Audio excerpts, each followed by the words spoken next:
Hey, what's up, guys? It's Ben's Lab here.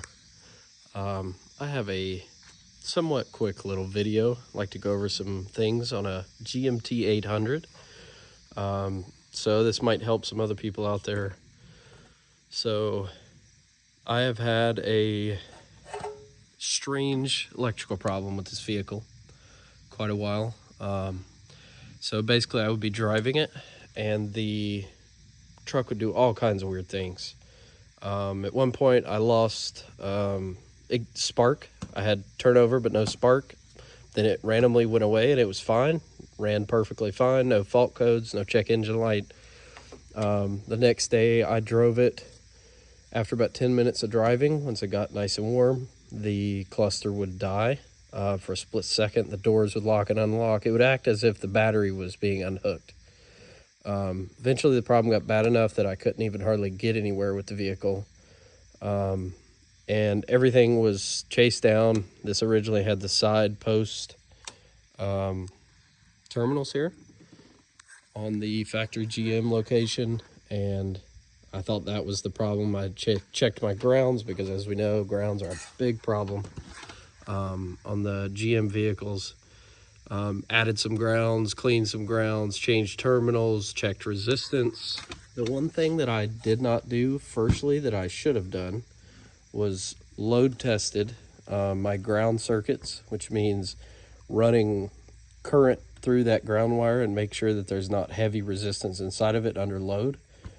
Because like if you just ohm out your ground to ground connection point on the block and it seems low, you may think, oh, it's fine. But under current or high temperatures or under load, that ground may create a resistance, which could create crazy problems. This one was throwing anything from a throttle body fault code to a PCM no communication, TCM no communication, just all kinds of codes. Different one every time the truck would glitch out. But long story short, came to realize that one of the grounds, the one on the passenger side, more of the back of the block, there was a spot in the wire that was kind of stiff. Could be due to age, could be due to heat, who knows, but it was having some resistance issues. So you can see I took the loom off of here, but it runs straight down behind the intake. It's got a little ring terminal that bolts it down to the block, and that was causing all of my issues. I temporarily ran a ground to this straight to battery negative, just to check it out. Obviously this is not permanent. I'm going to solder in new grounds. I may add one, add a new wire running through the loom as well, all the way back to the fuse box and wherever else that this goes. But that's just something to check. You do have two grounds on the back of the block. They're both black and white wires back there. This one I've got pulled up, but the other one is more on the bell housing location. That's just something to look out for, and I figured this might help somebody else out if they're having weird issues, and before they start loading up the parts cannon and putting throttle bodies and whatever other components in the vehicle. This one did throw me for a spin because I found inside the ECU connector, I found some corrosion on some pins, and I was like, well, that definitely is my communication problem. It was not. I repinned those corroded connectors, or those corroded pins. Still did not fix the problem. So it definitely ended up being this ground, and I've put a decent bit of miles on it to verify the repair.